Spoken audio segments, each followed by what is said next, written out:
Hello friends, welcome to I exam B. I am Sushil Ragade, ex manager Reserve Bank of India. अभी आने वाले time में मुझे ऐसे लगता है कि सारे के सारे बैंक्स ये एलबीओ का नोटिफिकेशन निकालेंगे। स्टार्टिंग एसबीआई से हुई थी और अभी ऑलमोस्ट आधे से ज़्यादा बैंक ने निकाला है। और अगर मान लीजिए आधे बैंक से निकाला तो बाकी बोलेंगे भाई हम भी क्यों पीछे रहे, हम भी निकालते हैं। क्योंकि यहाँ पे क्या है, उनका अलग प्रोसेस चलेगा। करेक्ट। पहले तो आईबीपीएस में क्या होता है कि आपने देखा होगा आईबीपीएस में क्या होता है, जैसे कुछ बैंक से वो टॉप में लोग भरते हैं, कुछ बैंक्स बॉटम में भरते हैं। तो उनको ऐसा लग सकता है कि भाई हमें अच्छे कैंडिडेट्स नहीं मिल रहे या हमें ऐसे कैंडिडेट मिल रहे। तो यहाँ पे और कुछ लैंग्वेज का भी इशू है। करेक्ट, कुछ लैंग्वेज का भी इशू है, लेकिन इसमें सबसे ज़्यादा नुकसान जो है वो नॉर्थ इंडियन स्टूडेंट्स, स्पेसिफिकली जो हिंदी भाषिक लोग हैं, हिंदी लैंग्वेज जिनका मदर टंग है, उनको बहुत नुकसान हो रहा है। और कुछ लोगों को फ़ायदा भी हो रहा है, जैसे महाराष्ट्र के स्टूडेंट्स को बहुत फ़ायदा हो रहा है क्योंकि ये नॉन हिंदी लैंग्वेज है और महाराष्ट्र में बहुत सारी ब्रांचेस होती है। तो कोई भी एलबीओ में अगर आप देखेंगे तो महाराष्ट्र के लोगों को, गुजरात के लोगों को, कन्नड़ा है, यहाँ पे वैकेंसी आएगी। तो कोई भी जो एक्शन होता है वो कुछ लोगों के लिए फ़ायदा होता है, कुछ लोगों के लिए नुकसान होता है। तो आप बताइए कमेंट सेक्शन में कि आपका क्या सिचुएशन है।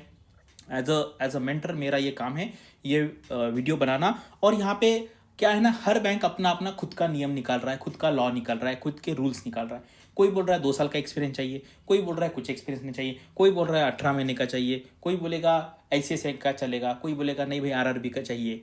और यहाँ पे एक अच्छी बात है, लेकिन यहाँ पे ना जो कैंडिडेट्स एलिजिबल है भाई वो तो क्वांट और रीजनिंग का एग्जाम दे के ही पास होके आरआरबी में या पब्लिक सेक्टर बैंक में गए। करेक्ट। तो उनको तो इसका कोई ज़्यादा मतलब बेनिफिट होगा नहीं होगा मुझे पता नहीं, लेकिन जिसका कुछ लोग ऐसे हैं कि भाई उस टाइम निकल गया क्वांट का कट ऑफ, रीजनिंग का कट ऑफ, लेकिन उनको क्वांट और रीजनिंग इतना आता नहीं है। तो ये जो पर्टिकुलर एग्जाम है यहाँ पे क्वांट और रीजनिंग नहीं है, उनको क्वांट और रीजनिंग नहीं चाहिए। बाकी उन्होंने जो सेक्शन दिए मैं आगे वहाँ पे आपको दिखाऊंगा। चलो यहाँ पे वीडियो स्टार्ट करते हैं। तो ये देखो, ये लैटरल रिक्रूटमेंट बोल रही है। लैटरल क्योंकि यहाँ पे इन्होंने एक्सपीरियंस रखा है इसलिए उन्होंने लैटरल कहा। नाम एलबीओ है, किसी का सीबीओ है, किसी का जेडबीओ है, और इस टाइप के अलग अलग बीओज आपको आने वाले टाइम में दिखेंगे। तो यहाँ पे क्या है, अरुणाचल प्रदेश है जहाँ पे इंग्लिश लैंग्वेज चाहिए, लेकिन सीट यहाँ पे सिर्फ 5 है। आसाम में आसामी चाहिए, गुजरात में गुजराती, कन्नड़ा में कर्नाटका में कन्नड़ा, महाराष्ट्र में मराठी, पंजाब में है तो पंजाबी। तो ये सीट्स देखिए, बहुत ज़्यादा सीट्स नहीं है, टोटल 110 यहाँ पे सीट्स है। लेकिन ठीक है, अलग टाइप का रिक्रूटमेंट है, अलग टाइप की अपॉर्चुनिटी है। और ये कैसे, कौन से कैंडिडेट के लिए मुझे पता है। कुछ कुछ कैंडिडेट्स कुछ अलग अलग स्टेट में जाके वहाँ पे उनका पोस्टिंग होता है, तो उनको मान लीजिए वो स्टेट पसंद नहीं है।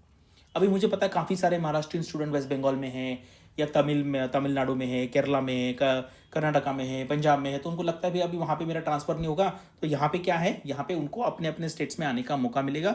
और कुछ आरआरबी के जो स्टूडेंट्स हैं, कैंडिडेट्स हैं, ऑफिसर्स हैं, उनको लगता है कि पब्लिक सेक्टर बैंक अच्छा है। लेकिन मेरा तो ख्याल ये है कि आरआरबी, अगर आप पूरा वर्क लाइफ बैलेंस देखेंगे तो आरआरबी पब्लिक सेक्टर बैंक यानी कि जो नेशनलाइज बैंक है उससे अच्छा है। लेकिन थोड़ा बहुत सैलरी का वहाँ पे आपको लगेगा कि मेरी सैलरी 10-15 हज़ार से कम है।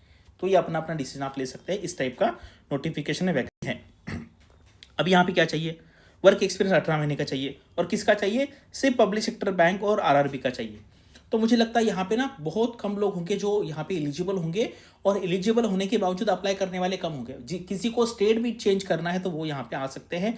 और जो स्पेसिफिकली महाराष्ट्र के कैंडिडेट्स हैं, मैं उनको कहता हूँ कि आपको यहाँ पे आना है, क्योंकि पंजाब एंड सिंध बैंक का जो नेटवर्क है महाराष्ट्र में वो गाँव में ज़्यादा नहीं है, बड़े बड़े सिटी में है मोस्टली। और मैंने इसके ऊपर पहले भी वीडियो बनाया था कि अगर आप महाराष्ट्र से हैं तो आपको पंजाब एंड सिंध बैंक एक अच्छा मौका देगा। 12 साल आपको यहाँ पर ट्रांसफ़र नहीं होगा, और यहाँ पे ब्रांचेस बहुत कम है। तो मोस्टली आप मुंबई पुणे के आसपास रहेंगे। और जिनको ऐसा चाहिए कि मुंबई पुणे के आसपास या बड़े बड़े सिटी में, बहुत इंटरनल गांव में नहीं जाना है, उनके लिए अच्छा है।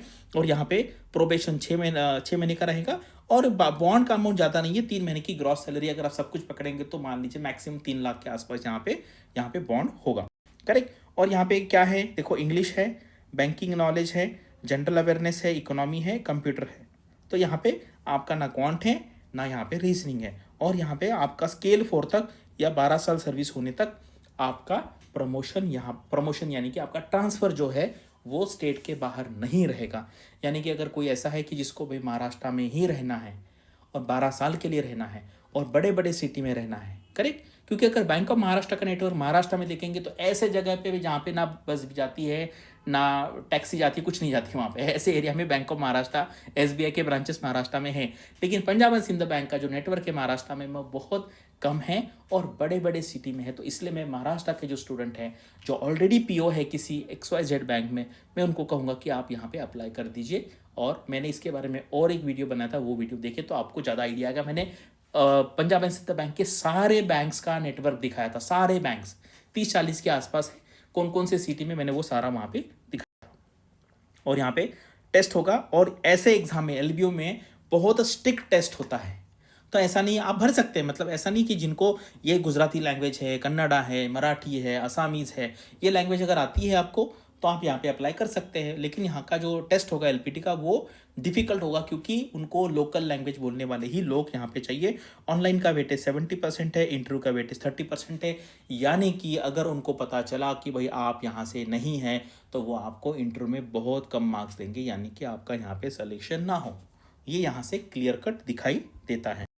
और अगर आपको आरबीआई की तैयारी करनी है ग्रेड ए या ग्रेड बी, तो यहाँ पे अभी हमारा डिस्काउंट चालू है, और यहाँ पे आप इंक्वायरी कर सकते हैं आरबीआई, नाबार्ड से भी या एनपीएस के एग्ज़ाम प्रिपरेशन के लिए। तो अभी यहाँ पे डिस्काउंट चल रहा है, यहाँ पे आप कॉल करके इसके बारे में जानकारी ले सकते हैं। आपको बताइए, आपको ये अलग अलग जो एलबीओ है, सीबीओ है, जेडबीओ, ये देख के आपका क्या ओपिनियन है, आप कमेंट्स में बता सकते हैं। Thanks for watching this video and all the best for your studies and upcoming examinations.